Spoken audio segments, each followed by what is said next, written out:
Hello, viewers. You're welcome to another episode of the Ivory Show with me, Arjuna. And today we'll be interacting with a retired banker who has been in the banking field for over 25 years. And aside her busy schedules and all, she's a mother of many. And her counsels are always and always in season. She would never counsel you when you would have anything wrong. And so today she's on board and she would like to share her story with us as the others have done, and I know her story is also going to inspire you. And she's got a lot to share because she's moved through so many phases, and I know that it's time for the world to hear her and also pick a clue from them. We'll be right back.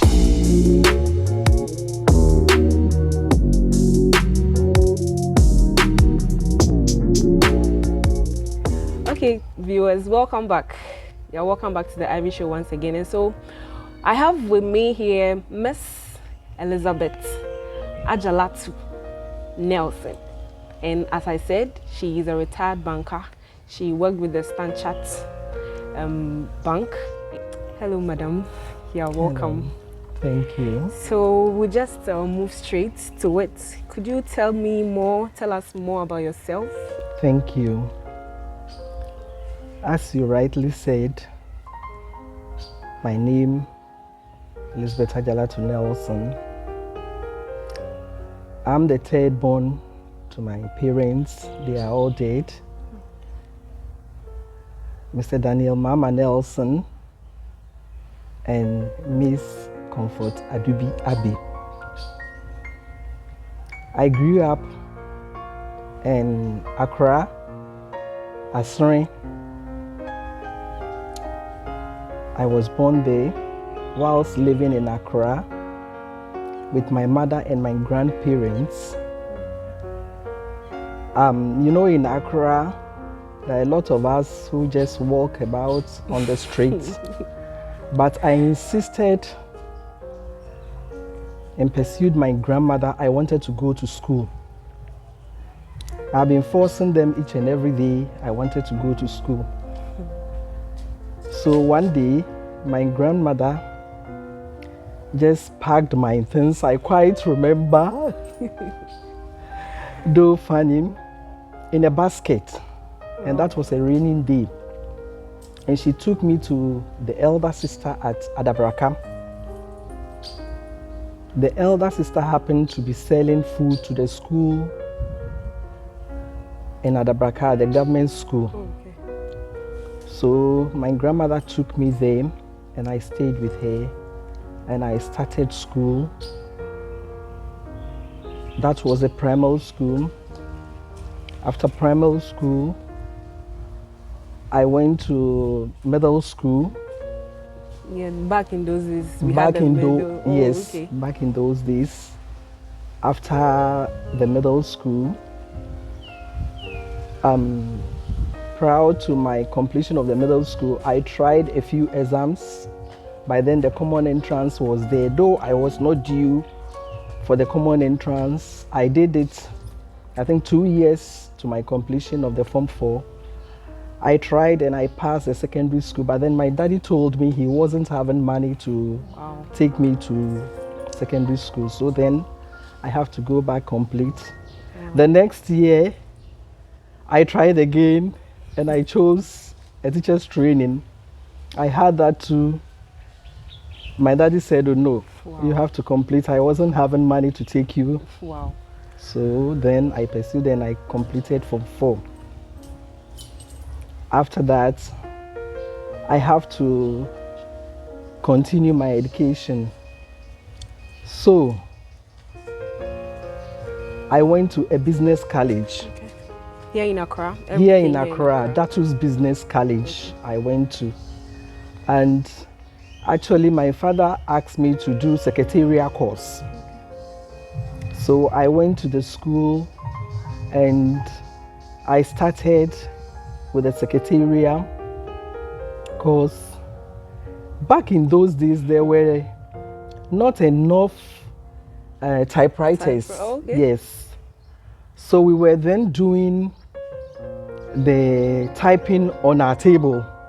Just the table. The table, we were hitting our hands on the table like ASDF, then we tap Okay. space, colon LKJ, then we tap space. Wow. That's what we were doing. And after a period, we were doing both the secretariat and then accounting. Okay. After a period, I told my dad we were not having enough typewriter.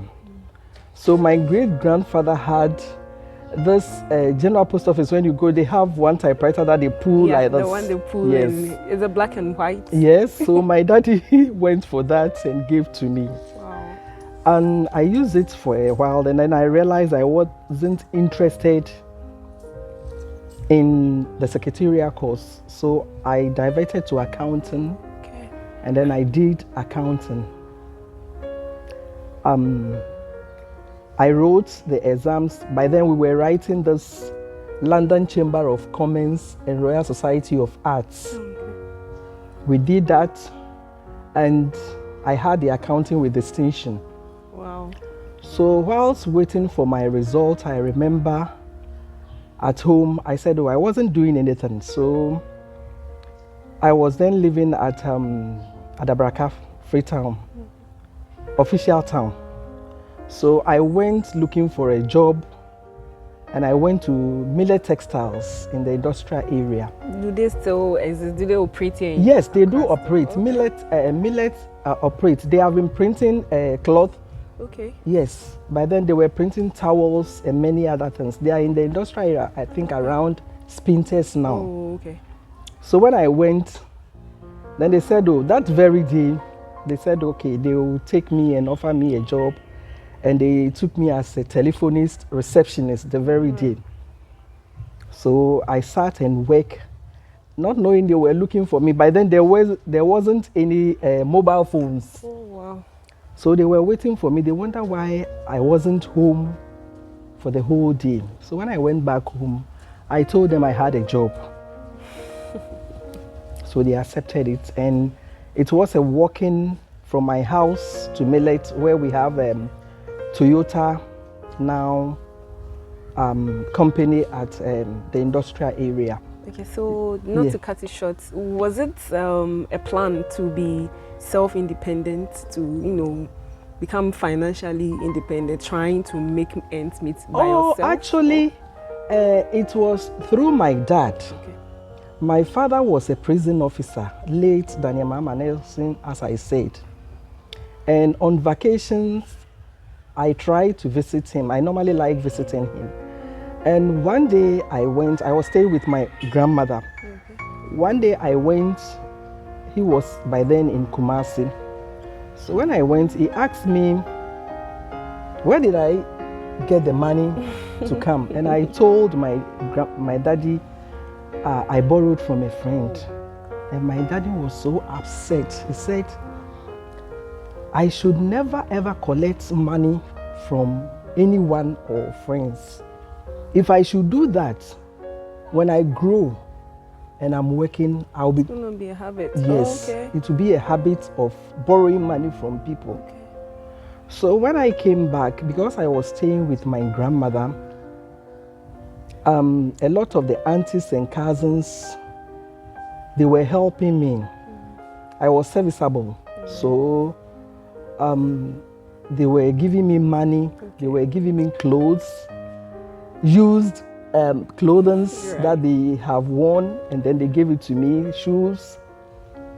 And so I had a box, the carpenter's susu box. I made one for myself. Wow.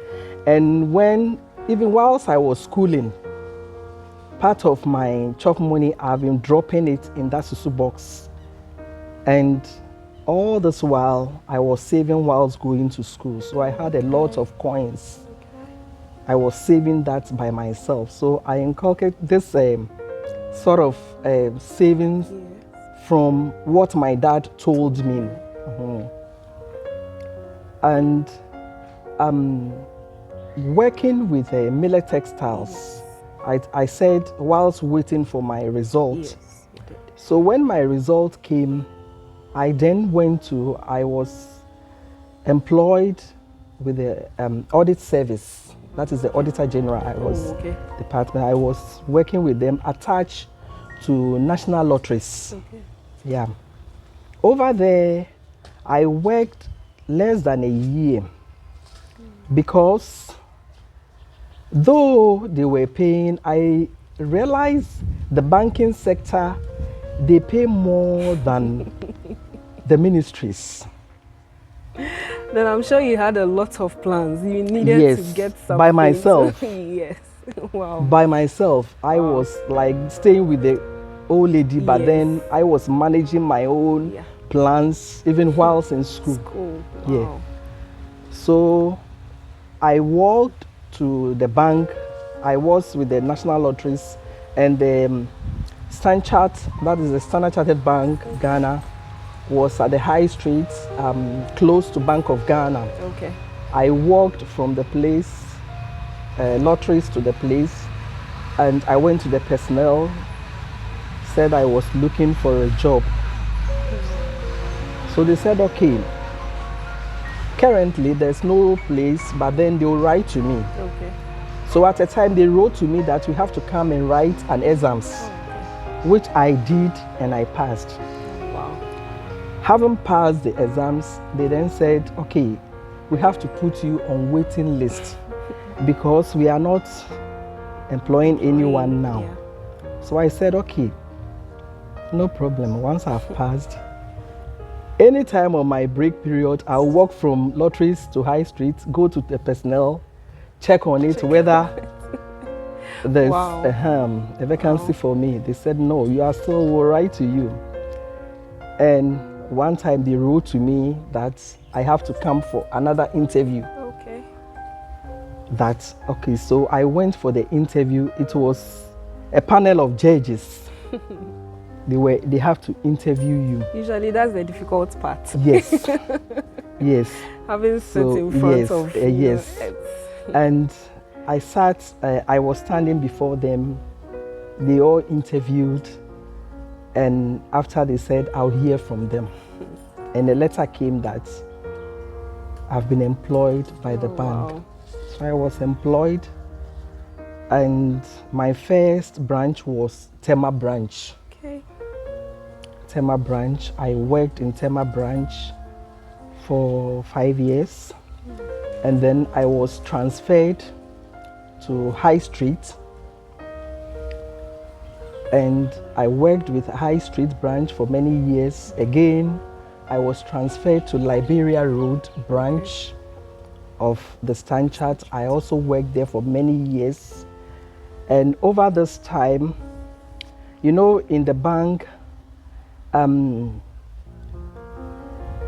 we have been doing some on-the-job courses internally because we are being trained. So we have been writing some tests within the bank, and as we go along, if there's any promotion, you'll get it. Yeah. Okay. So through the bank and through this test, I was being taken from one stage to the other. Oh, wow. That is in terms of promotion. Yeah. And I finally got to the teller services manager. As the teller services manager, you have to be managing the cash of the branch. Okay. And I was doing that as well as managing the tellers with other internal services or internal job, which as the teller services manager, you have to be doing. So how would you describe such experience? You know, money really brings a lot of issues, and managing personnel who are assigned to you, and they have to also, you know, work with such amounts that you give them. I don't know how you were able to manage both. Yes, it takes dedication. It takes you need to be vigilant, actually, because working with cash is not easy. Yeah. You have to be tolerant, and you have to be, because, you know, you work with different backgrounds of people. They are all coming from different places. So you have to be patient in working with them. And before you do that, you need to know the job yourself. You need to know, because as the teller services manager, should anything go wrong, you are the first person to be questioned. So you have to be assisting the tellers when they are not balancing. You have to be distributing money.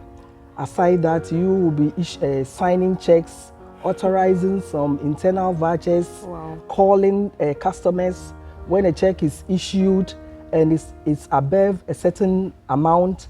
You need to confirm with the customer if it's not a fraudulent check. So all these were done on daily basis? On daily basis. It's a routine that we have to be doing. And you make sure your tellers balance. When a teller is not balancing, you have to assist the person. You have to stay on to look for the difference. Else you have to write a report to head office that we have you channel it through your branch manager. This is the case, and we pursue it. But were there any times you had such many times money disappearing? Many you times. Are able to balance it? Many times, but we were able, as with the experience, we managed to go through. Even before I became the teller services manager, there had been instances where I wasn't balancing myself. And based on experience, you have to get it. You have to look for it. Based on experience, you get it. Interesting. Yes. So if it would take you hours to find that, you need to. You need to look for it. You need to. You need to look for it, and you can find it. You can find it. It's unfortunate that sometimes some of the customers, when you are able to trace where the money is gone, they feel the money is for the bank. So when you go chasing them, sometimes they will tell you the bank money, why are you but it doesn't know it's affecting your job. Because that can cost you. It's negligence. Negligence of duty, so it can cost you. But we've been doing our best. I'm sure it's not been easy, because accounting, calculating, working with money, and that's not your money, as you're saying. That's the bank's money. And people trust the bank to bring their monies to you. And when you are assigned such a role and things aren't going well, you need to still ensure that your balance is right. I'm sure it's I don't know, how did you, is it that you love the job? Because working with numbers, I doubt is something cool. You have to love, you need to love the job, because if you don't love the job, you cannot do it effectively. You need to love the job, and then with experience, you have to know the job. If you know your left from right, you know the job, you don't fear. When you are doing anything, you are not scared. You understand, because you know the job, you understand the job, and you need to be nice with the customers as well. You need to know how to interact with the customers. In the banking sector, we say a customer is always right. Always right. Yes. So when a customer is furious and comes, you have to cool down the person, because you are there representing the bank. So anything you do contrary to the bank's rules and regulations goes against the bank. That's interesting. Yes.